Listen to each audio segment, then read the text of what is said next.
Miqueias, capítulo 5, versículo 2.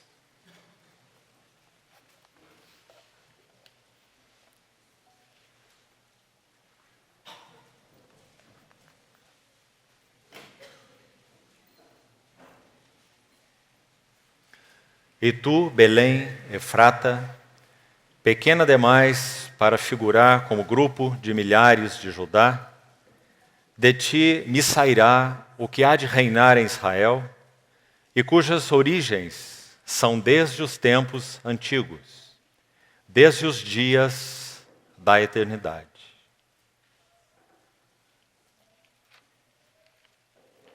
Aí de um texto mais, no Evangelho de Mateus, capítulo 1.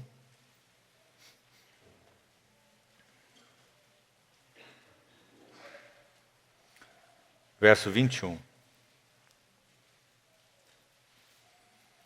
Ela dará à luz um filho, e lhe porás o nome de Jesus, porque ele salvará o seu povo dos pecados deles.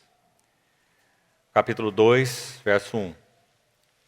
Tendo Jesus nascido em Belém da Judéia, em dias do rei Herodes, eis que vieram uns magos do Oriente a Jerusalém, e perguntavam: onde está o recém-nascido rei dos judeus? Porque vimos a sua estrela no Oriente e viemos para adorá-lo. Tendo ouvido isso, alarmou-se o rei Herodes e com ele toda Jerusalém. Então, convocando todos os principais sacerdotes e escribas do povo, indagava deles onde o Cristo deveria nascer.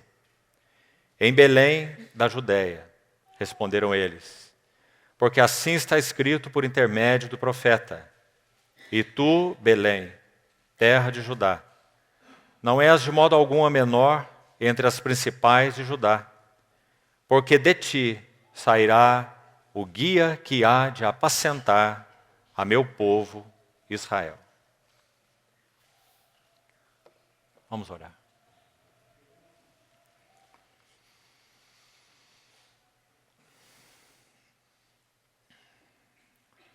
Querido Pai Celestial, colocamos Tua palavra lida nas Tuas mãos nessa noite. Colocamos nossas vidas, esse ambiente no qual estamos, e suplicamos pela Tua intervenção, nos dando condições de ouvirmos e recebermos Tua palavra em nossos corações. Carecemos que o Senhor, baseado em Tua vitória, intervenha no meio de nós e nos dê entendimento claro, revelação, para que Tua palavra possa realmente ser semeada em nossos corações, realizando a obra única que só ela é capaz de fazer. Queremos receber das Tuas mãos a água viva e o pão da vida. Esperamos em Ti, olhando para Ti. Em nome do Senhor Jesus. Amém. Irmãos, vamos buscar, com a ajuda do Senhor, dar um passo mais nesse assunto relacionado à encarnação. Dissemos que iríamos, então, gastar algum tempo, é o que temos feito sistematicamente, nessas quartas-feiras de estudo da palavra, em 8 eventos críticos da vida do nosso Senhor Jesus. Começando desde a encarnação até a sua ascensão e consequente entronização. 8 eventos críticos na vida de nosso Senhor. Cada um deles tem um valor singular e nos falam da grandeza da sua pessoa e da sua obra, que ele veio então realizar como o Cristo de Deus. Hoje nós vamos manusear mais nossas Bíblias do que o comum. E confiamos no Senhor que Ele possa nos ajudar a compreender 2 palavras importantes que temos como encargo principal nessa noite, de esclarecer, para que o Senhor nos ajude não apenas a entendê-las com nossa mente, já que poderíamos explanar esses termos de forma puramente intelectual, como uma aula. Mas esse nunca foi o propósito de nossos corações. nós queremos e pedimos ao Senhor por sua graça, como oramos, que Ele intervenha e possa abrir os olhos do nosso entendimento, para nós vermos qual é o significado de alguns termos bíblicos que vamos ver, aplicados à pessoa do Senhor, e especialmente relacionados com a sua encarnação, que tem um valor imenso para nós, se compreendidos com um verdadeiro entendimento da parte do Senhor, um entendimento espiritual e não apenas uma compreensão mental. Esses termos são a palavra logos, como usada por João, ou verbo, na maioria das nossas traduções, e a outra palavra, uma palavra de Paulo, imagem. Essas duas expressões, se referindo ao Senhor Jesus, Ele é a palavra de Deus, ou o verbo de Deus, ou, na língua original, logos de Deus, e Ele também é a imagem de Deus. Essas duas coisas têm um sentido complementar, e elas falam de uma maneira profunda da pessoa e da obra do nosso Senhor Jesus. Então é claro, irmãos, que se o Senhor for gracioso conosco, estender sua mão de misericórdia, eu creio que podemos compreender essas palavras de uma forma que talvez nunca antes as tenhamos compreendido. Então, se pudermos chegar até lá no final, nós vamos falar um pouco, ainda nesse assunto da encarnação, da relação do Senhor Jesus como verbo encarnado de Deus, com aqueles que o serviam, nesse caso, usando o texto de Hebreus 1, que já temos estudado, já passamos por ele, o texto que compara o Senhor Jesus com os anjos, e diz que ele é tão superior aos anjos, quanto herdou um nome mais excelente que eles, e diz que esses anjos são espíritos ministradores enviados para serviço em favor dos que hão de herdar a salvação, se referindo a nós que cremos no nosso Senhor Jesus, como nosso exclusivo, único, suficiente, absoluto, Salvador e Senhor. Então, qual a relação desses ministros, ou desses anjos, palavra que o livro de Hebreus usa no capítulo 1, com o verbo encarnado de Deus? Como eles atuaram, como eles o serviram, e por que vamos examinar esse assunto, nós compreenderemos, se o Senhor permitir, quando chegarmos lá, se não hoje, numa próxima reunião à frente. Então vamos começar com esse texto de Miqueias que nós lemos. Olhe, por favor, para a sua Bíblia, mais uma vez para esse texto. Uma profecia impressionante, além de curiosa, impressionante com relação ao nosso Senhor Jesus. Porque é dito assim, então, repetindo, Miqueias 5:2. E tu, Belém Efrata, ou Belém de Judá, pequena demais para figurar como grupo de milhares de Judá, de ti me sairá o que há de reinar em Israel. E então essa frase incrível, nesses últimos passos do versículo. E cujas origens, a palavra origens aqui também significa saídas, é uma palavra interessante, um significado interessante a partir do texto original, nós vamos ver por quê. Cujas saídas, ou cujas origens, são desde os tempos antigos, mas não apenas tempos antigos, mais que isso, desde os dias da eternidade. Uma importantíssima profecia. Porque está dizendo que aquele que iria reinar em Israel não seria exatamente um rei puramente humano. É uma profecia óbvia, se referindo ao servo de Deus, ao Senhor dos senhores, ao Rei eterno, ao nosso Senhor Jesus, dizendo que as suas origens, desse que há de reinar em Israel, são desde a eternidade. Então, uma clara alusão profética à divindade do Filho de Deus, do Senhor Jesus. Mostrando então com muita clareza que o nosso Senhor Jesus não foi apenas uma figura histórica, e não foi um dentre os iluminados, os guias, os avatares, use a palavra que quiser, tudo significa a mesma coisa. O Senhor Jesus é único e singular. Ele nem mesmo é o maior deles, porque não pode ser comparado a nenhum deles. Nessas linguagens que acabamos de citar, que são linguagens filosóficas, não são as nossas linguagens, são linguagens de seitas, são linguagens de religiões e coisas que não condizem com a palavra de Deus. Nosso Senhor Jesus é único, nosso Senhor Jesus é singular, porque Ele é aquele que tem os seus dias na eternidade. Ele é o Deus eterno, o Filho do Deus vivo. Então, quando essa profecia de Miqueias é enunciada, nós precisamos do livro de Mateus, e por isso lemos os versículos de Mateus. Se abrirmos de novo, você viu lá, que quando nosso Senhor Jesus, já nascido, assim começa o capítulo 2, versículo 1, tendo Jesus nascido em Belém da Judéia, a mesma Belém que é citada na profecia de Miqueias, que acabamos de ler, nasceu nos dias do rei Herodes, vieram magos do Oriente a Jerusalém para adorá-lo, como diz o final do verso 2.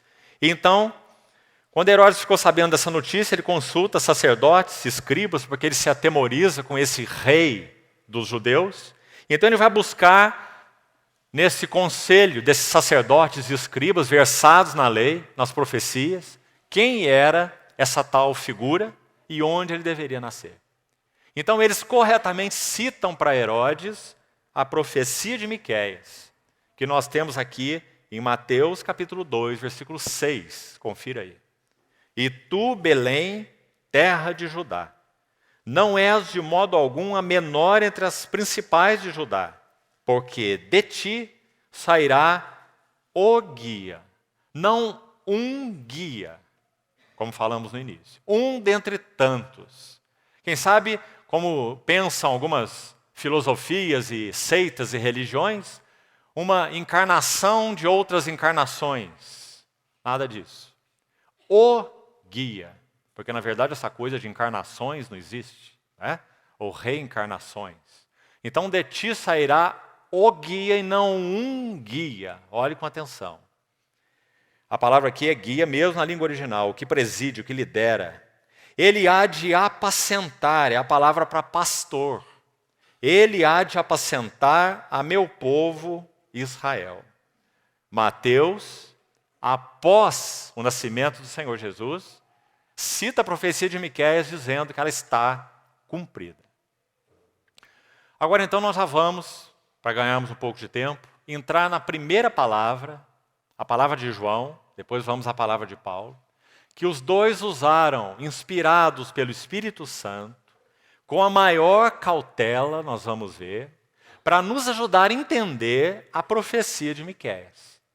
Porque as origens desse rei pastor, já que é isso que diz aí Mateus 2,6, ele é o guia e ele vai apacentar. E nas palavras de Miqueias, ele é o rei que irá reinar em Israel, mas cujas origens são desde tempos antigos e mais, os seus dias são desde a eternidade. Então esse é um rei pastor ou um rei servo. Então, João usa uma palavra muito específica, nós já citamos, a palavra logos, como pronunciamos em português, para se referir a esse cujos dias são desde a eternidade.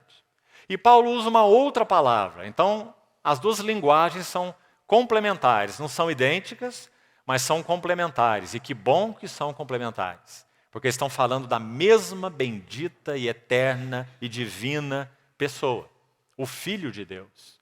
João o denomina pelo Espírito Santo, é claro, isso não é de João, né? Da boca de João, toda escritura é palavra inspirada de Deus. Então João, pelo Espírito Santo, usa a palavra logos.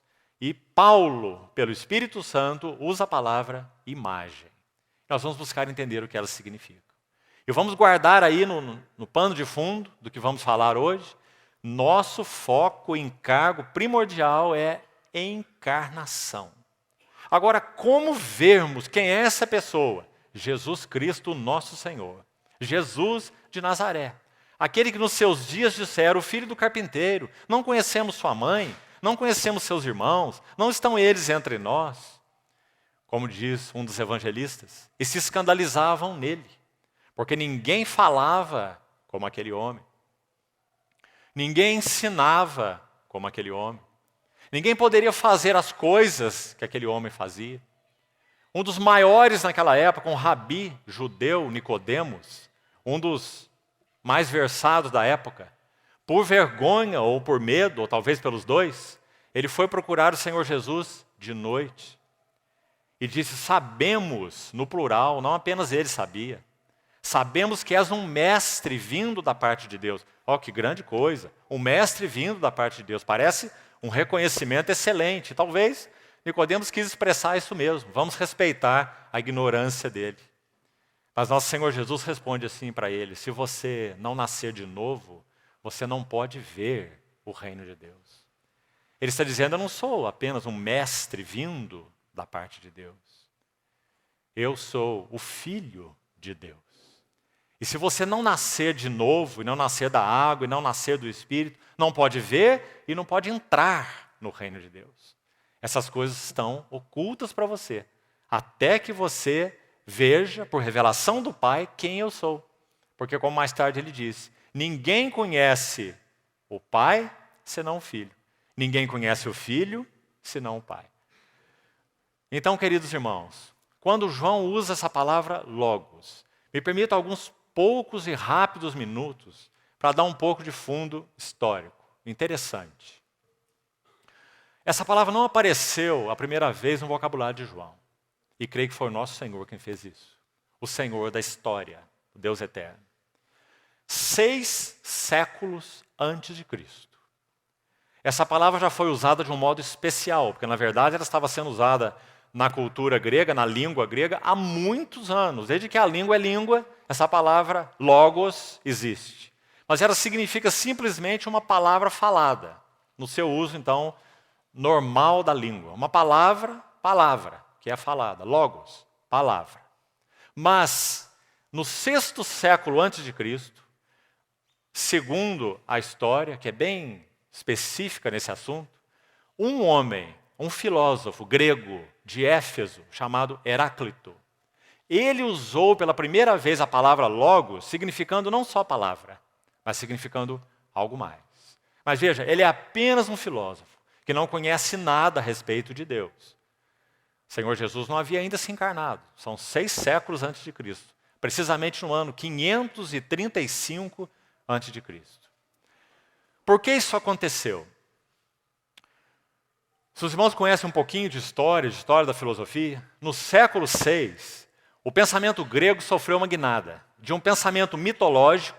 Nessa época viveu Homero, viveu Hesíodo. Todos aqui que estudaram um pouquinho de história conhecem esses homens, né? E esses homens tinham um pensamento puramente mitológico e escreviam suas obras de forma mitológica. Tinham os seus deuses, tinham os seus mitos, tinham as suas musas e todas essas coisas da mitologia grega, de séculos. No 6º século houve uma guinada no pensamento grego. E então, eles começaram a usar a sua mente para tentar entender o universo e as coisas criadas. Saindo das mitologias, saindo dessas coisas, enfim, mitológicas. E partindo para um pensamento racional. Então, aqui há muitos nomes que também são conhecidos de todos os irmãos. Pitágoras, Sócrates, Anaxímenes, esse Heráclito, inclusive, Tales de Mileto e tantos outros. Todos são dessa época. Quando o pensamento grego sofreu uma guinada de um pensamento mitológico para um pensamento racional. Então eles tentaram com a razão, que era impossível, é claro, compreender o universo e a sua beleza, sua ordem, sua harmonia, e começaram a filosofar e pesquisar. Aí nasceu a ciência, como nós a conhecemos, foi exatamente aí. Sócrates veio depois, Platão veio ainda depois, Aristóteles veio ainda depois, todas as 3 figuras tão conhecidas, né? Vieram nessa ordem. Sócrates, Platão, Aristóteles. Se você colocar essas 3 primeiras letras juntas, S-P-A, Sócrates, Platão e Aristóteles, você tem um spa filosófico. Só que se você for a esse spa filosófico, você não vai encontrar nada. O primeiro deles, Sócrates, chegou a um vazio tão grande que tomou um cálice de veneno. Aquele que dizia: conhece-te a ti mesmo. Mas é impossível que alguém se conheça a si mesmo, se primeiro ele não conhecer a glória de Deus na face de Cristo. não conhecer a revelação da glória de Deus na face de Cristo. Então, esse foi o destino e o fim de Sócrates. Então, voltando ao que falávamos, quando eles começaram a usar sua cabeça, saindo da mitologia, tentando entender a beleza, a ordem, a harmonia do universo, eles começaram a pensar. E esse Heráclito usou a palavra logos pela primeira vez, não tendo nada a ver com o Senhor Jesus, nada a ver com a revelação de Deus. Ele usou essa palavra para querer dizer o seguinte: por trás de toda a harmonia, a ordem, a beleza do universo, há um princípio. Com isso, ele quis dizer com a sua palavra logos. Há um princípio por trás de toda a harmonia, beleza e ordem do universo. Ele tem razão. Só que ele não conhecia nada a respeito da revelação de Deus. Então, colocando essa mente para funcionar, ele deu o nome de logos a um princípio, se você quiser, um poder, coisa que ouvimos até hoje, né? Poder daqui, poder dali, arquiteto universal, razão primária. Nós temos na nossa cidade um centro de eubiose, não é? E essas coisas são ouvidas até hoje da boca dessas pessoas, não é?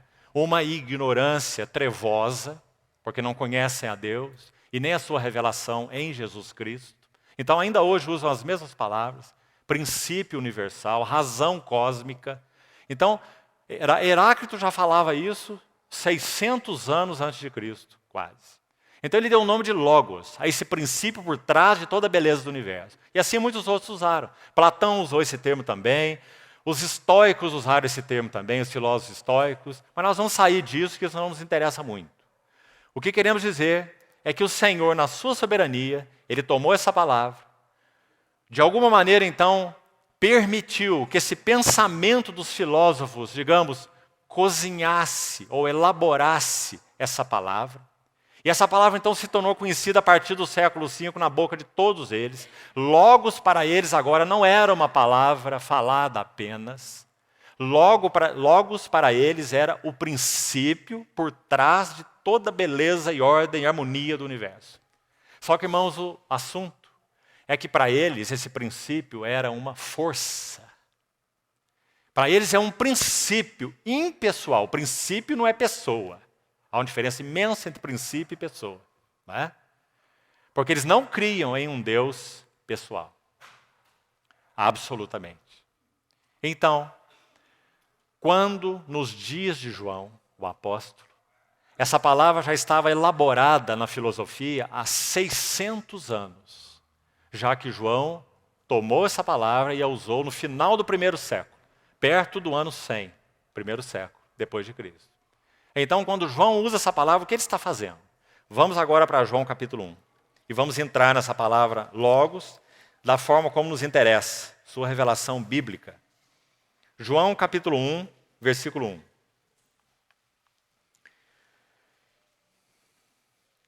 No princípio era o verbo, logos.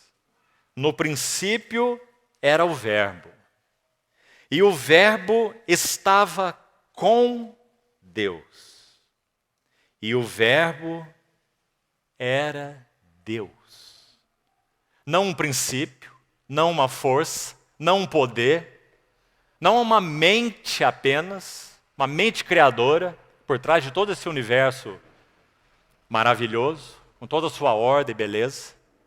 Mas o verbo estava com Deus.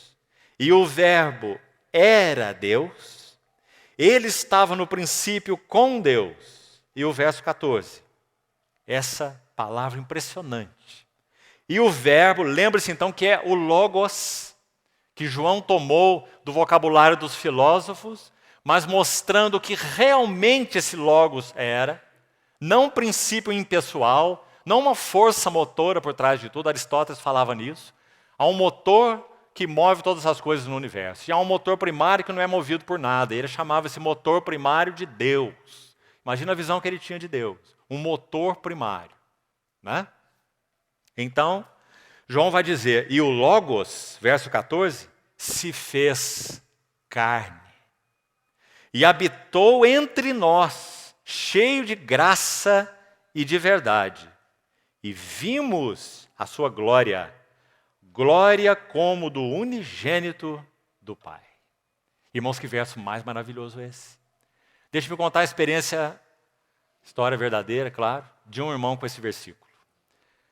Calvino teve um aluno, segundo a história, dos seus mais brilhantes alunos, João Calvino. Ele se chamava Francis Junius.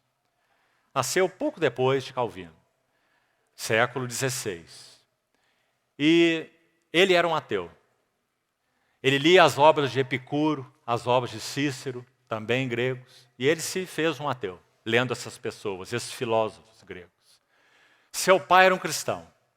E seu pai deixava uma Bíblia propositalmente sempre ao alcance dele, de algum modo. E orando por ele, e esperando que de alguma maneira o Senhor trouxesse revelação de Cristo ao seu coração. Um dia, Francis Júnior tomou essa Bíblia e a abriu. E quando ele abriu, ele leu João 1,14. E o verbo, essa palavra que ele também conhecia tão bem na boca desses filósofos, como já falamos. E o verbo se fez carne e habitou entre nós, cheio de graça e de verdade. Vimos a sua glória, glória como do unigênito do Pai.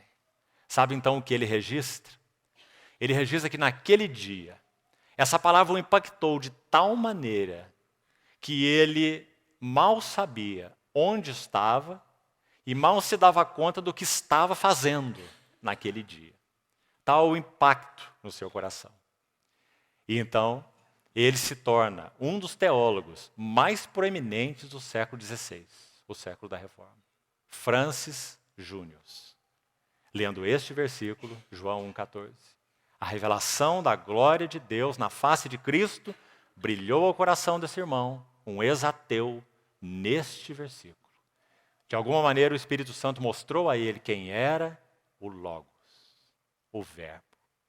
E aqui, irmãos, para seguirmos, queria chamar a atenção nesses 3 versículos que lemos, 5 aspectos ligados a esse Logos. Por favor, confira aí na sua Bíblia.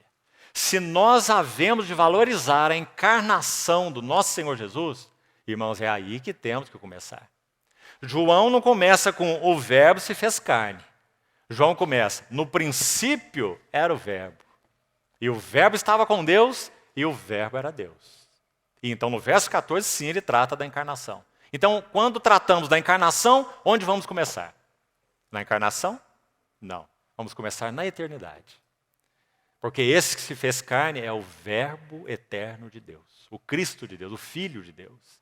Então veja aqui pelo menos 5 coisas que são ditas desse verbo. E a importância delas. Primeiro, versículo 1 diz, no princípio era o verbo estava com Deus e o verbo era Deus. Ele estava no princípio com Deus. E no verso 14, e o verbo se fez carne, habitou entre nós cheio de graça e de verdade, e vimos a sua glória, glória como do unigênito do Pai. Pelo menos 5 coisas são ditas aqui com relação a esse Logos, ao verbo de Deus, ao Filho de Deus. Primeiro, ele é divino. Não temos nenhuma dúvida. O verbo era Deus. Ele é divino. Segunda coisa, ele é pessoal, porque há um ele ligado a ele. Se ele fosse uma força, um poder, uma influência, um princípio ou um atributo, nós não podemos usar ele para nenhuma dessas coisas. Um poder não é ele, um princípio não é ele. Ele é uma pessoa. Então, no versículo 2, ele estava no princípio com Deus. Então, esse Logos é divino, o verbo era Deus. Esse Logos é pessoal, não é uma força, é uma pessoa. Ele estava no princípio com Deus. Esse Logos é relacional. Veja a terceira característica maravilhosa, porque esse é o nosso Senhor Jesus, o verbo que se fez carne. Como sabemos que ele é relacional? E o verbo estava com Deus. Desde a eternidade, a vida do verbo é uma vida de relação. Deus o Pai, Deus o Filho, Deus o Espírito Santo. Então o verbo é divino, o verbo é pessoal, o verbo é relacional. Mas o que mais? No verso 14, o verbo é revelador. Veja no final do verso 14. Vimos a sua glória, glória como do unigênito do Pai. Então é o Verbo quem revela o Pai. Ele é o unigênito do Pai, só nele nós vemos a glória de Deus. Não há nenhum outro lugar para nós vermos a glória de Deus, senão na face de Cristo, como Paulo vai dizer depois claramente na sua epístola aos Coríntios. Não é? E João está dizendo aqui com as suas palavras a mesma coisa que Paulo. Então o Verbo é revelador, mas também, irmãos, quinto aspecto. Veja no verso 14 ainda. O Verbo é redentor. Porque é dito que ele é cheio de graça e de verdade. Então, nesses 3 versículos, nós temos pelo menos 5 características do Verbo: pessoal, divino, revelador, redentor. Esse é o Verbo de Deus. No verso 18 diz assim, ainda, João 1,18, acompanha aí. Ninguém jamais viu a Deus. O Deus unigênito. Que expressão para o nosso Senhor Jesus, o Filho de Deus, o Logos de Deus. Ele é o Deus unigênito, que está no seio do Pai, é quem o revelou. E aqui João reforça essa questão da revelação. Agora, irmãos, vamos pensar um pouco nesse assunto agora, da imagem de Deus. E vamos fazer um paralelo entre essas duas palavras, Logos e imagem, para com a ajuda do Senhor nós podemos ter um entendimento melhor do que elas significam quando aplicadas ao nosso Senhor Jesus. Então lembre-se que Logos foi essa palavra tirada lá, elaborada lá pelos filósofos, mas de uma maneira totalmente impessoal, um poder, uma influência, um princípio, uma mente, mas foi usada por João, inspirado pelo Espírito Santo, de uma maneira completamente distinta, mas de alguma forma, digamos, elucidando para aqueles que estavam em trevas da sua compreensão humana, filosófica, intelectual apenas, mostrando quem era e quem é o Logos de Deus, o Filho de Deus, o Senhor Jesus. Agora, vamos comparar com a outra palavra. Vamos primeiro à segunda epístola de Paulo aos Coríntios. Segundo aos Coríntios, capítulo 4. Abra, por favor, esse texto. Segundo aos Coríntios 4, vamos ler o verso 3 e também o 4.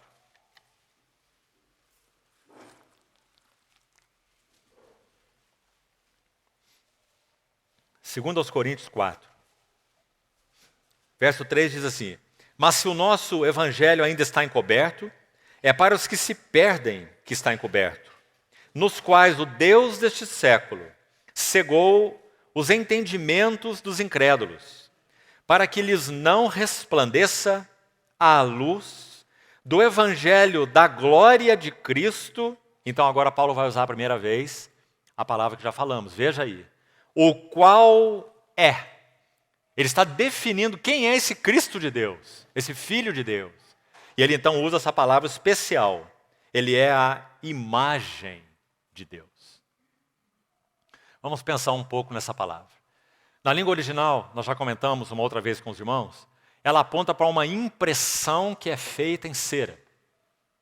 Por exemplo, os nobres e autoridades naquele tempo usavam um anel que tinha um determinado brasão ou uma impressão, que era particular deles. Nenhum outro anel era igual. Então, quando ele ia selar um documento qualquer, por algum motivo, ele derramava aquela cera própria, líquida, sobre o documento, e então, no momento certo, quando a cera estava endurecendo, ele batia o seu anel. Então, aquela imagem vista na cera era exatamente igual à imagem no anel. Essa foi a expressão que Paulo usou para se referir a Cristo Jesus como imagem de Deus. Ele está dizendo tudo que Deus é, tudo que diz respeito à glória de Deus, tudo que diz respeito à natureza de Deus, ao caráter de Deus. Nós só encontramos expressão em um lugar. E esse lugar é uma pessoa, é o Filho de Deus, Cristo. A imagem de Deus. Ele usa de novo, só para você conferir aí, em Colossenses 1,15. Quando ele vai dizer, ele, se referindo a Cristo de novo, Colossenses 1,15, ele é a imagem. De novo, é a mesma palavra usada aqui em Coríntios, se repete em Colossenses. Colossenses 1,15, no verso 13 ele vai dizer que ele nos libertou do império das trevas, lembra-se do contexto? Nos transportou para o reino do Filho É ao Filho que ele está se referindo. Reino do Filho do seu amor. Ele vai dizer que nesse Filho nós temos a redenção e nós temos remissão dos pecados. No verso 14. Aí no 15, se você está conferindo aí, ele vai dizer, ele é a imagem do Deus invisível. Paulo usa essa palavra imagem no mesmo sentido em que João usa a palavra logos. Elas são correspondentes. Agora vamos pensar biblicamente sobre essa palavra imagem, porque ela é muito maravilhosa. Irmãos, nós estamos em um terreno aqui tão sagrado que nós precisamos muito da ajuda do Senhor, para que Ele abra um pouco dessas cortinas, nem que sejam frestas, para podermos contemplar alguma coisa. Então vamos pensar juntos com a ajuda do Senhor. Antes de Deus se revelar, antes dele imprimir essa sua imagem, para usar a figura que já estávamos falando, Deus, antes de se expressar, antes de se revelar, Ele se conhece. Agora, cada um de nós tem uma imagem de si mesmo. Vamos fazer uma analogia entre nós e Deus e comparar esses conhecimentos. Cada um de nós tem uma imagem de si. Sabe como é essa imagem formada? É formada de muitas maneiras. É formada pelo lar que nós crescemos, pelo pai que tivemos, pela mãe que tivemos, pelos amigos que tivemos, pela condição social que vivemos, por tudo que nos rodeou. Nós temos uma imagem de nós que é uma imagem sempre inadequada. Nós formamos uma imagem de nós e nós projetamos, digamos assim, essa imagem na tela da nossa mente. Usemos essa expressão. Então, essa imagem é sempre superestimada ou subestimada. Não podemos ter uma imagem adequada de nós mesmos. E o motivo é, nós somos imperfeitos. Ninguém que seja imperfeito pode ter uma imagem perfeita de si. Então, quando nós nos conhecemos, e nós fazemos isso com a nossa mente, com nossos pensamentos, nós projetamos uma imagem de nós, sempre inadequada. Agora, pensemos sobre Deus. Deus se conhece. Ele é onisciente. Deus conhece tudo sobre Ele mesmo e conhece tudo sobre todas as coisas e sobre todas as pessoas. Esse é o Deus da Bíblia. Nosso Deus. Não é limitado, não é finito. Agora, se Deus se conhece perfeitamente, quando Ele imprime uma imagem de si, a imagem de si tem que ser idêntica ao conhecimento que Ele tem de si mesmo. Por isso que Paulo escolheu essa palavra imagem, como representando aquele anel na cera. Ele está dizendo que tudo que Deus sabe e conhece sobre si mesmo, e Deus conhece a si mesmo de modo perfeito, completo. Quando Deus expressa a imagem que Ele tem de si, essa imagem é perfeitamente igual a si. Não é maior que si, porque nem pode ser, e não é menor que si.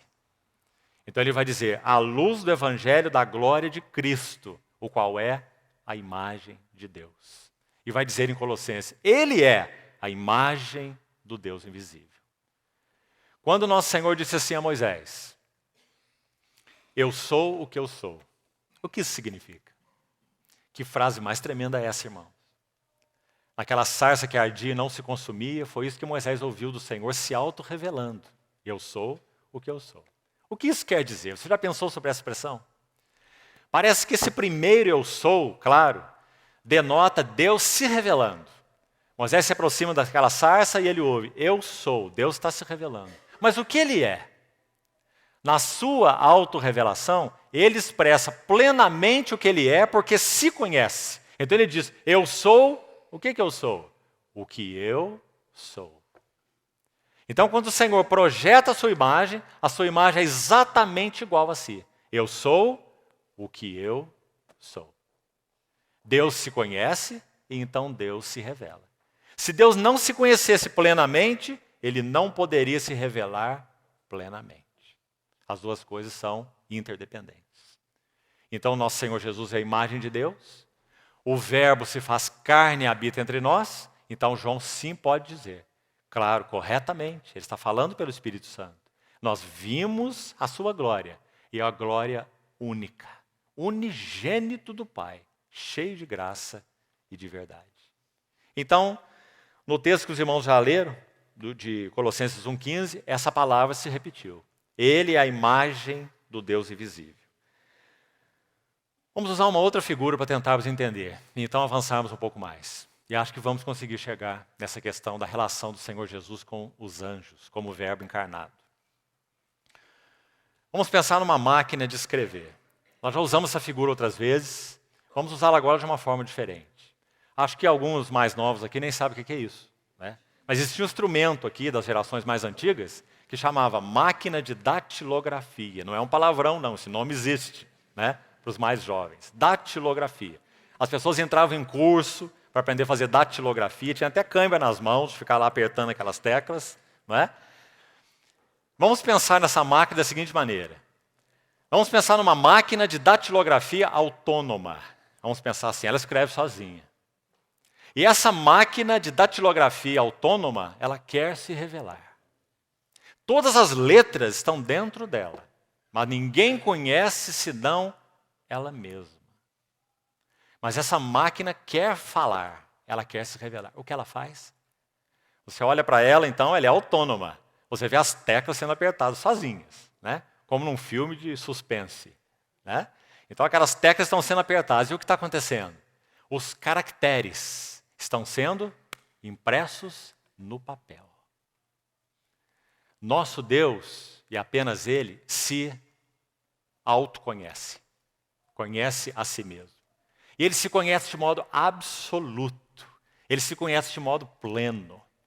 Mas há um desejo, e sempre houve no seu coração, de revelar-se às suas criaturas. Para quê e por quê? Só há uma explicação. Porque Deus amou o mundo de tal maneira. Deus foi compungido pelo seu próprio amor. Porque, queridos irmãos, vou abrir um parênteses rápido aqui e já voltamos para a máquina de escrever. Deus, nosso Deus bendito, é o único ser que tem um egocentrismo santo. Você já pensou sobre isso? É um assunto bom de pensar. Quando você colocar sua cabeça no travesseiro, comece a pensar sobre isso. Deus tem um egocentrismo santo. Quando Ele chama todas as suas criaturas para o adorarem, não é porque Ele é alguém que está precisando receber louvor, porque Ele está meio deprimido. Quando Ele chama as suas criaturas para o adorarem, é porque Ele sabe que toda razão, toda a bem-aventurança de cada um dos seres criados por Ele é conhecê-lo, adorá-lo e servi-lo. Porque Ele é perfeito. Então, quando Ele olha para si, Ele não olha para si de uma forma distorcida. O nosso egocentrismo é doentio e errado e pecaminoso porque nós olhamos para nós de uma forma distorcida. Porque nós somos pecadores. Mas Deus é santo e é perfeito. E por isso Ele tem um egocentrismo santo. Então, quando Ele deseja se revelar, a revelação que Ele fará de si será santa como Ele é santo, será completa como Ele é completo e será perfeita como Ele é perfeito. Então o livro de Hebreus começa assim: havendo Deus outrora falado muitas vezes aos pais pelos profetas, que período é esse? O Velho Testamento, concorda? Mas então ele vai dizer, nesses últimos dias nos falou no Filho. O Logos de João, a imagem de Paulo. Nós acabamos de citar. É o mesmo Filho. Ele nos falou no Filho, a quem constituiu o herdeiro de todas as coisas, pelo qual Ele fez o universo. Agora, quem é esse Filho? O livro de Hebreus vai continuar. Agora é Hebreus 1, 3. Ele é o resplendor da glória. Escute a próxima frase. A expressão exata do seu ser. Viu a máquina de escrever de novo? Se você olhar, colocar a cabeça na máquina lá e olhar aquelas letras que você não vê, não é? Aqueles elementos que vão bater ali, o caractere, eles ficam contra você, você não vê na máquina de escrever. Mas se você colocar o olho lá e buscá-los, né, eles estão todos ali invertidos. Né? Você só vai compreender o sentido deles quando eles baterem no papel. Aí eles vão estar na posição correta de você ler. Né?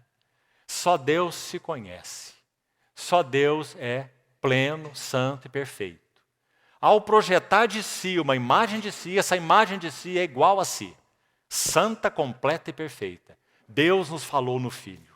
Ele é o resplendor da glória e é a expressão exata do seu ser. Se você apertou o A, você não vai ver o B. Expressão exata do seu ser.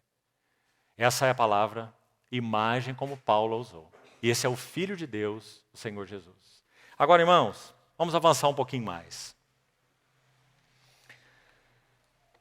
Provérbios capítulo 8, nós já comentamos alguns dias atrás, a partir do verso 22, fala a respeito desse mesmo filho, usando uma terceira palavra. Nós temos tempo para isso, nós vamos mencioná-la. É a palavra sabedoria. Agora, quem usa é Salomão, no Velho Testamento. Provérbios 8, 22. A partir do verso 22, do capítulo 8 de Provérbios, Salomão começa a falar de uma sabedoria que não é um atributo.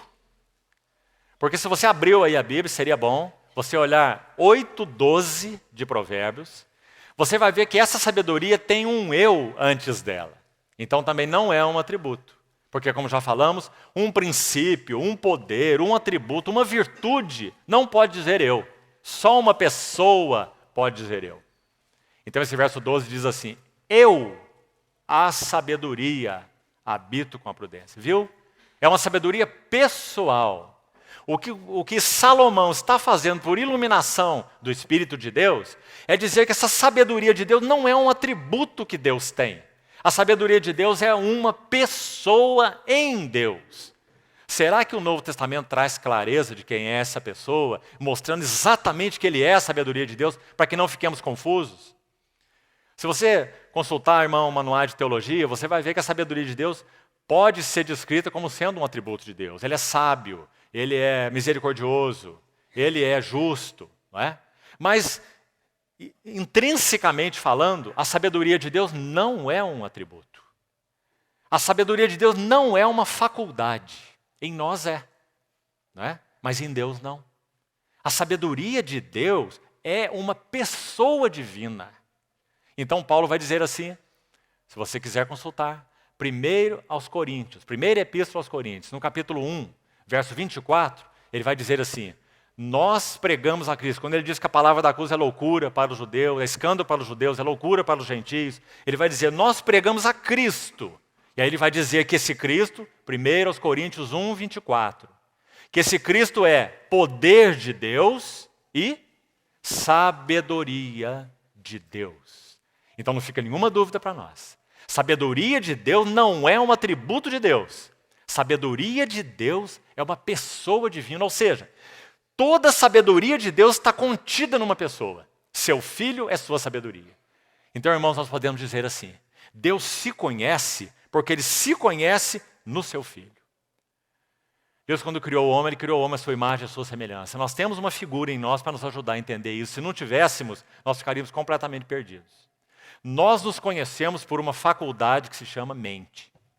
Nossa mente nos dá a nos conhecer, mesmo que de maneira imperfeita, como já falamos. Mas nós nos conhecemos pela nossa mente. Se fôssemos irracionais, nós não nos conheceríamos. Certo? Deus se conhece pela sua sabedoria. Sua sabedoria é o seu Filho. É uma pessoa.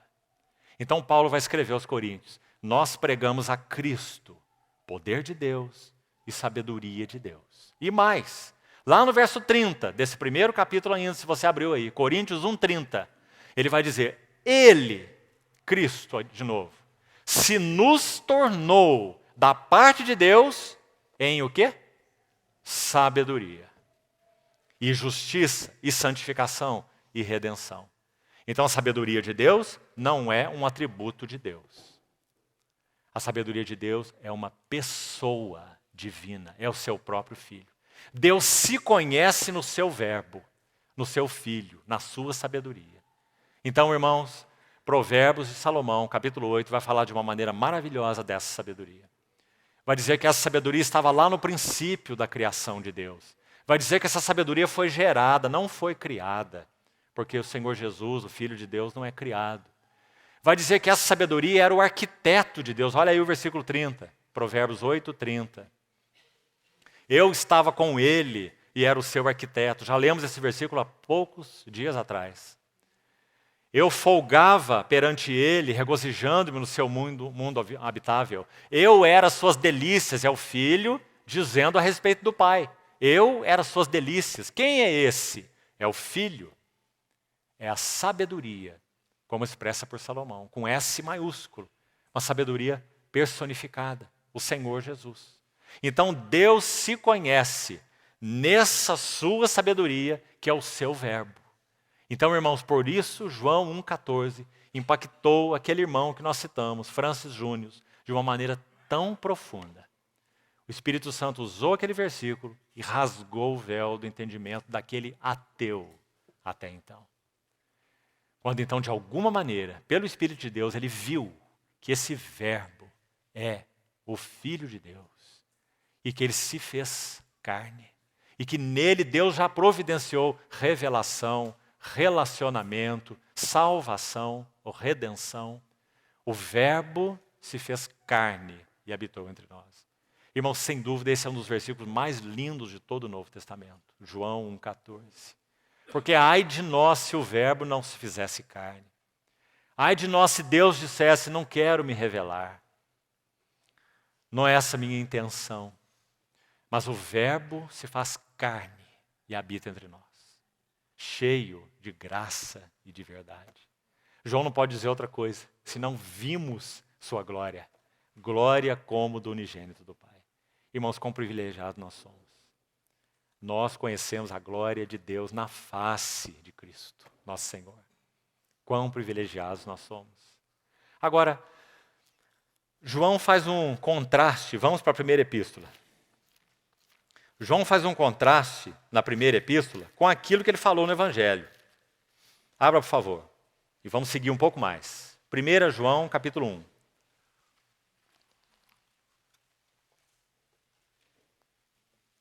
Escute bem esses versículos.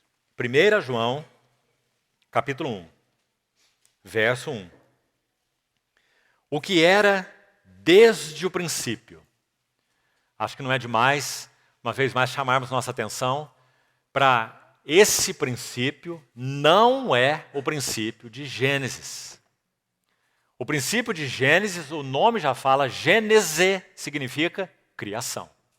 Então o princípio de Gênesis é o princípio da criação, porque o livro começa assim, no princípio criou Deus, céu e terra. No princípio criou, mas João não está falando nada de criou, nem no Evangelho, nem na Epístola. Ele está falando, no princípio era o verbo, e o verbo com Deus, e o verbo era Deus. Que princípio então é esse? Aquilo que Miqueias chamou de dias da eternidade. Então o texto de Miqueias fica claro para nós, cujas origens, de ti sairá o rei que há de reinar em Israel, cujas origens são desde os tempos antigos, desde os dias da eternidade. E como nós falamos a palavra de Miqueias, origens também é saídas. E como essa palavra é interessante, irmão, porque Deus decidiu sair de si mesmo e imprimir uma imagem de si, para que ele fosse visto, tocado, ouvido e conhecido. E agora é sobre isso que João vai se deslumbrar, escrevendo essas palavras. Então escute bem. O que era desde o princípio, da mesma maneira que ele começou o seu evangelho. O que temos ouvido, o que temos visto com os nossos próprios olhos, o que contemplamos e as nossas mãos apalparam, com respeito ao verbo. De novo ele usa a palavra logos, verbo da vida. Só que vamos mostrar uma diferença aqui para os irmãos, depois lerem com cuidado e observarem, uma diferença importante. A ênfase de João 1, o evangelho, é o verbo. No princípio era o verbo com Deus, o verbo era Deus, o verbo se fez carne. Esse é João 1. Mas em 1 João 1, a ênfase não é o verbo. A ênfase é a vida. Ele é o verbo da vida, mas a ênfase aí está na vida. Como sabemos? Olha o versículo 2, ele vai usar agora o artigo definido feminino.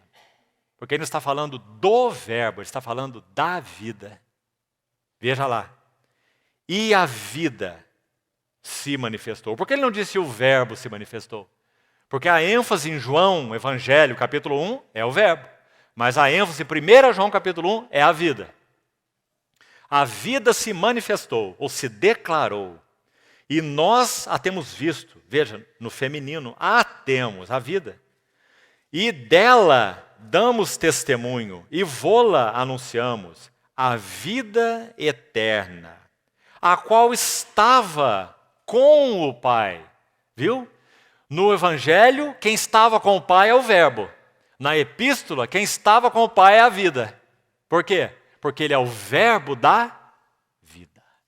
Mas por que nós estamos fazendo essa diferença, irmão? Nós estamos interessados apenas em escrutinar textos por si mesmos? Não. Quando o nosso Senhor Jesus, o Verbo, se faz carne, sabe o que está acontecendo? Irmão, tudo que ele pensa, tudo que ele sente, tudo que ele fala, a maneira como ele anda, a maneira como ele vive, como ele dorme, como ele acorda, como ele ensina, como ele repreende, tudo que ele faz, tudo que ele pensa, tudo que ele sente, é nada mais, nada menos do que a vida com V maiúsculo se expressando. Então, o nosso Senhor Jesus não expressa apenas aquilo que Deus é plenamente. Nosso Senhor Jesus expressa aquilo que o homem devia ser.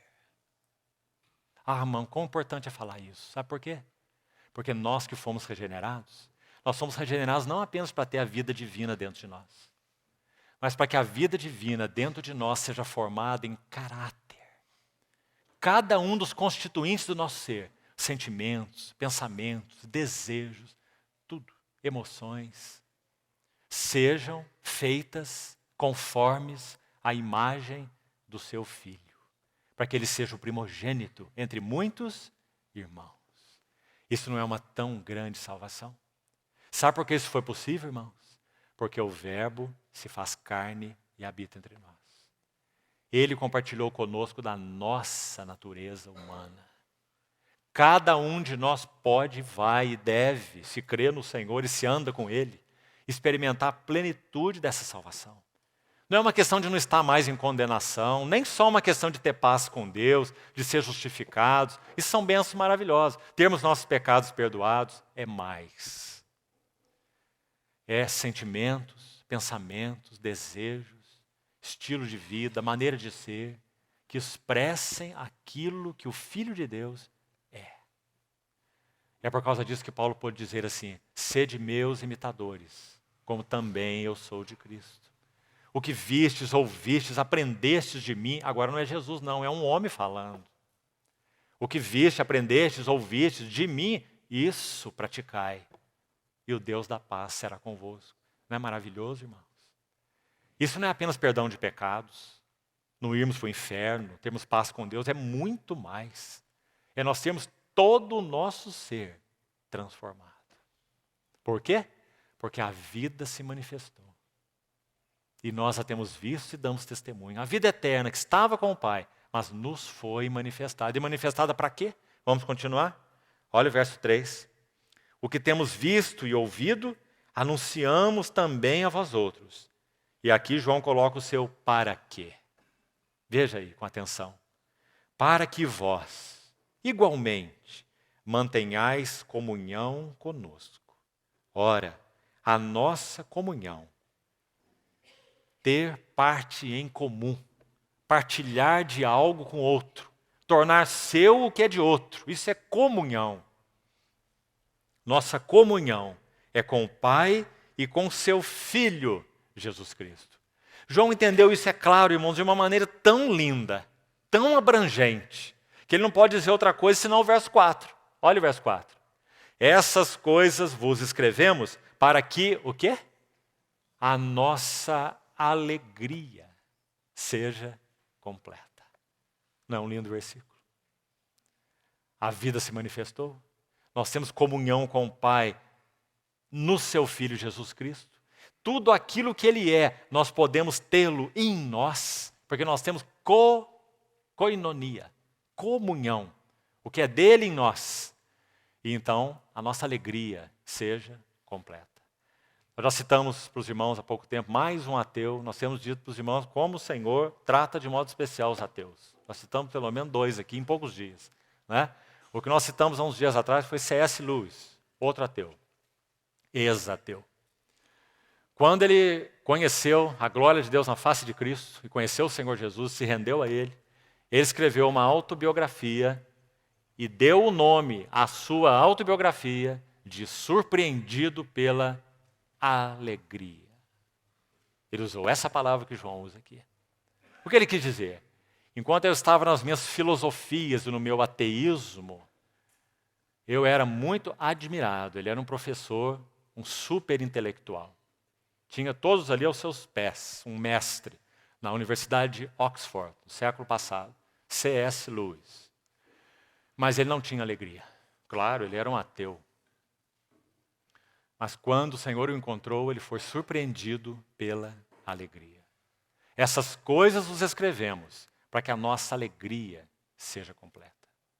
Então, irmãos, o último passo para nós concluirmos hoje.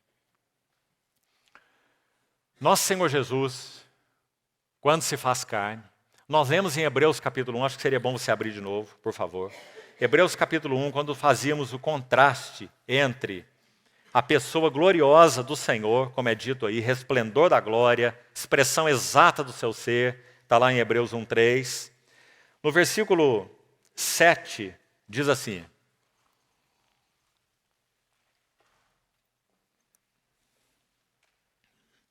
ainda quanto aos anjos, diz: aquele que a seus anjos faz ventos e a seus ministros labareda de fogo. É uma citação do Salmo literal, do Salmo 104. O autor de Hebreus traz para cá, para esse versículo 7, conforme lemos. Salmo 104, 4.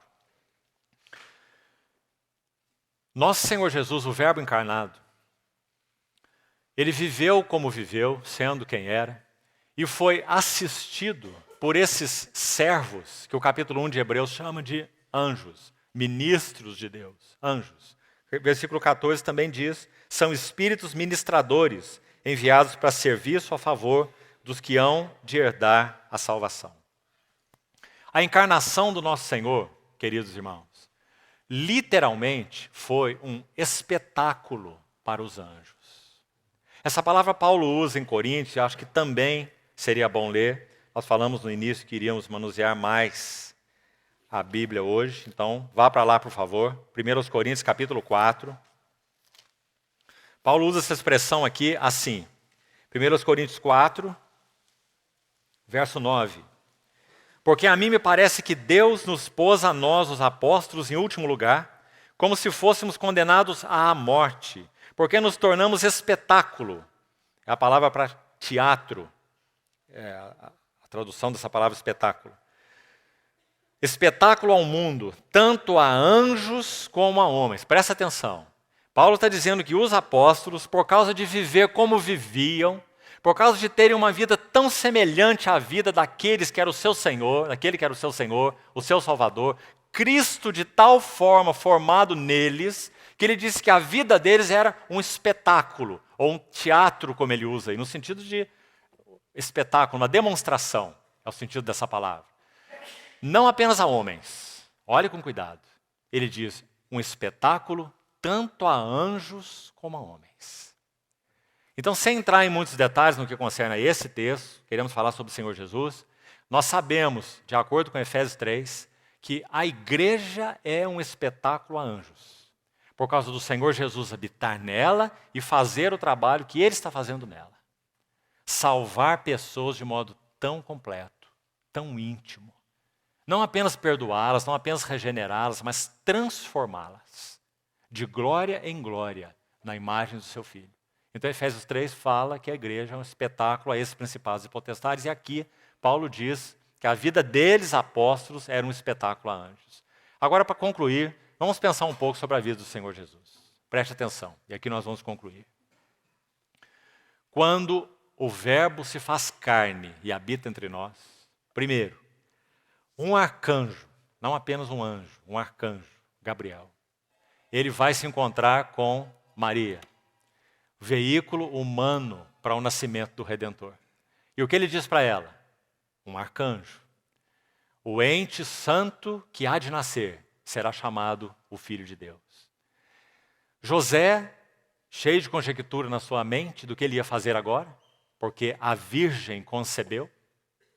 Então, sendo um homem justo e bom, pretende deixar Maria secretamente.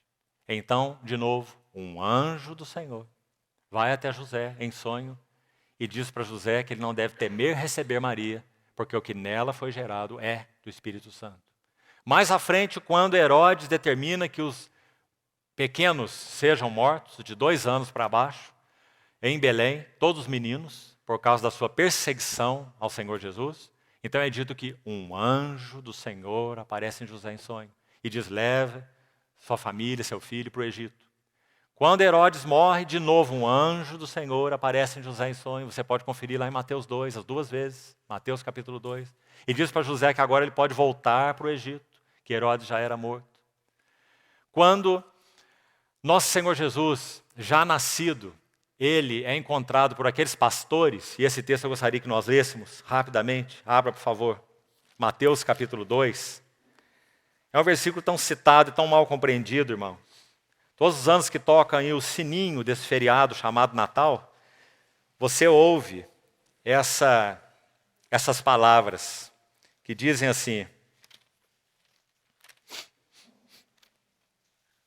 Lucas, texto de Lucas, capítulo 2.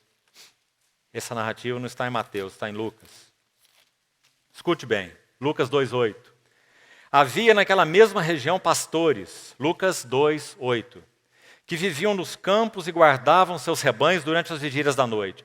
E um anjo do Senhor, veja de novo, e um anjo do Senhor desceu onde eles estavam, e a glória do Senhor brilhou ao redor deles, e ficaram tomados de grande temor. O anjo, porém, lhes disse: por que nós estamos enfatizando tanto essa questão do anjo que fala com Maria, o anjo que guia José para lá, o anjo que guia José para cá, o anjo que encontra aí os pastores? Por quê? A encarnação, vamos ficar com esse ponto e meditar nele, a encarnação do Verbo de Deus foi um espetáculo aos anjos. Por que motivo? Aqueles que eles contemplavam e adoravam no céu, agora está na terra. Cristo é a imagem de Deus. Não faça confusão na sua mente, irmão. Quando o Verbo se faz carne, não há mais um objeto no céu para os anjos contemplarem. O objeto da contemplação dos anjos é pessoal, não é uma força, um poder, um princípio, como já falamos. E agora esse objeto da contemplação e da adoração dos anjos deixa os céus e se faz carne e habita entre nós, cheio de graça e de verdade. Não há objeto nos céus para contemplação. Toda a imagem da divindade é expressa unicamente no Filho. Você já parou para meditar nisso? Ou você acha que quando o Verbo se fez carne, os anjos continuaram contemplando Deus o Pai e Deus o Espírito Santo? É assim que você vê a Trindade? Se é, está muito enganado, irmão. Porque Deus é incognoscível e invisível, e só pode ser conhecido na pessoa do Verbo. Por isso ele se chama Verbo, Logos, aquele que declara, aquele que expressa quem Deus é. Então, quando o Logos, objeto de contemplação e de adoração dos anjos, ele se faz carne, os anjos não têm mais nada para olhar no céu. Agora eles têm que olhar para a terra. Então nós vemos essas narrativas tão maravilhosas. Então esse anjo, vamos continuar, verso 10, o anjo, porém, lhes disse: não temais, eis que eu vos trago boa nova de grande alegria, que será para todo o povo. Isso era verdade no coração dos anjos. Esse é o nosso Senhor, o Logos de Deus, o Filho de Deus, a imagem de Deus, como já explicamos, para os anjos. Ele é o objeto da contemplação deles, ele é o objeto da adoração deles, ele é o objeto da alegria deles. Então, quando eles vêm trazer a notícia, eu vos trago boa nova de grande alegria, que será para todo o povo. É que hoje vos nasceu na cidade de Davi o Salvador, que é Cristo, o Senhor. Você está vendo o que o anjo está falando, irmão? Veja mais. E isto vos será de sinal, e encontrareis uma criança. Ah, irmãos, essas palavras vistas sob a ótica que acabamos de colocar aqui, elas se tornam tão mais maravilhosas. Veja o que esse anjo está dizendo. Aquele que é o Criador deles, porque sem ele, o Logos, a imagem, o Filho de Deus, nada do que foi feito se fez. Ele é o Criador, nele tudo subsiste. Objeto de contemplação e de adoração dos anjos. Agora, deixa os céus a si mesmo se esvaziou, assumindo a forma de servo. Então os anjos tiram os olhos dos céus e colocam os olhos na terra.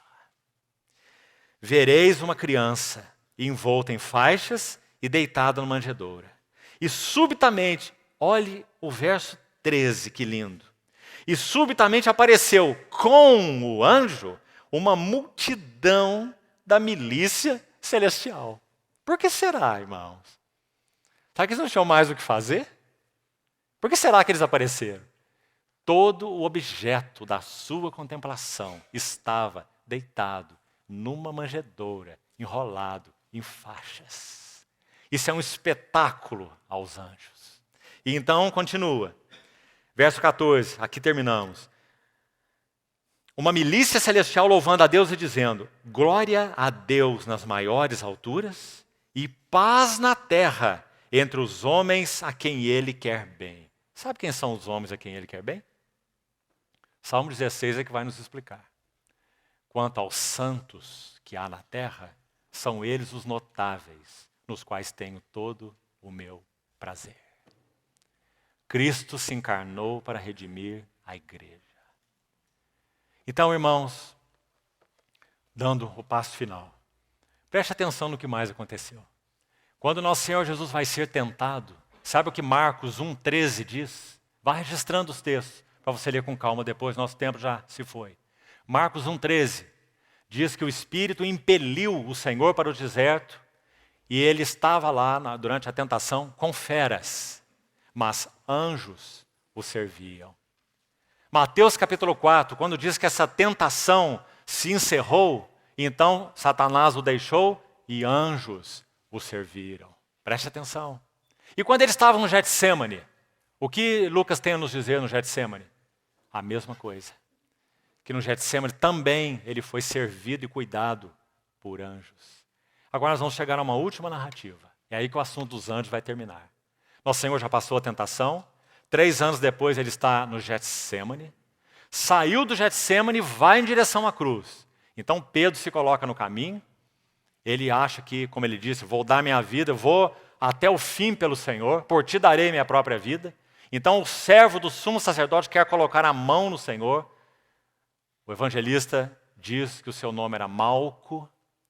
E Pedro desembainha a espada e ele então corta a orelha do servo do sumo sacerdote. Nós sabíamos que ele só acertou a orelha porque ele era pescador. Não sabia usar a espada. Porque ele deve ter mirado no meio da cabeça. Mas ele estava acostumado com vara de pescar e não com espada. Então ele acertou a orelha do servo e arrancou. E então o que o Senhor Jesus disse? Escute. Mete, Pedro, a tua bainha na espada. Que texto, irmão. Não temos tempo de ler. A sua espada na bainha. Consulte lá. E então ele diz assim: você acha que eu não poderia rogar ao meu Pai e ele me enviaria agora mais de 12 legiões de anjos? Não é maravilhoso, irmão? Escute, Salmo 123 diz assim: assim como os olhos dos servos estão atentos às mãos dos seus senhores, e os olhos da serva na mão da sua senhora, assim os nossos olhos estão fitos em ti. Salmo 123. Esses também são os anjos. Sabe o que eles estavam aguardando? Que nosso Senhor fizesse um sinal. E então mais de 12 legiões de anjos viriam ao socorro do nosso Senhor e tudo certo. Ele não iria à cruz. Ninguém colocaria as mãos nele. Aliás, ele nem precisaria das 12 legiões de anjos. Não é? Mas é isso que aconteceria. Digamos que aqueles anjos estavam em alerta, como que dizendo: será que ele vai nos chamar? Mas então, irmãos, eles puderam ver finalmente esse espetáculo aos anjos. E qual foi o espetáculo? Seu Criador, Filho de Deus, o resplendor da glória, a expressão exata do ser de Deus, assumiu forma de servo. Não fez nenhum gesto buscando socorro dos anjos, mas foi obediente até a morte e morte de cruz. Esse é o espetáculo aos anjos.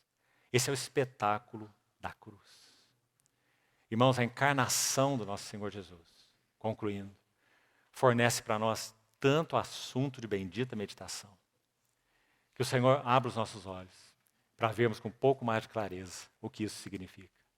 Para quando nós adorarmos o nosso Senhor Jesus como Verbo de Deus, imagem de Deus, Filho de Deus, então que o nosso coração tenha uma outra dimensão de fé e de experiência. Quem nós adoramos? Paulo, Timóteo, escrevendo a Timóteo, disse assim: grande é o mistério da piedade. Aquele que foi manifestado na carne, foi justificado em espírito e contemplado por anjos. Pregado entre os gentios, crido no mundo e recebido na glória. A vida encarnada do nosso Senhor Jesus foi um espetáculo aos anjos. Um espetáculo de misericórdia, de obediência, de fidelidade, de coragem, de ousadia. Nosso Salvador, o Verbo encarnado de Deus. Irmãos, que nossos olhos se voltem para Ele da mesma maneira que ainda hoje os olhos dos anjos se voltam para Ele. Com uma nota a mais. Nós fomos redimidos, os anjos não. Nós devíamos adorá-lo de uma forma maior que a dos anjos, porque Ele é nosso Redentor, não apenas nosso Criador. O Verbo se fez carne e habitou entre nós, cheio de graça e de verdade. Vimos sua glória, glória como do unigênito do Pai. Senhor, continue falando ao nosso coração. Vamos orar.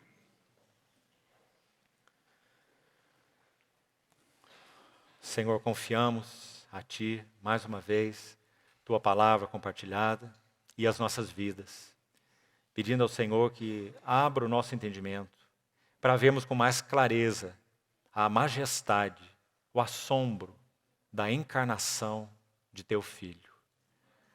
Queremos que isso resulte em nosso coração, em louvor, glória e honra a Ti. Obrigado, Verbo eterno, Filho de Deus, resplendor da glória, porque Te fizeste carne, um de nós. Tu és nosso Salvador e Senhor, nós Te honramos. Abre os olhos do nosso entendimento para Te contemplarmos mais e melhor. Para a glória do Teu nome Te pedimos, Senhor. Agradecidos. Amém.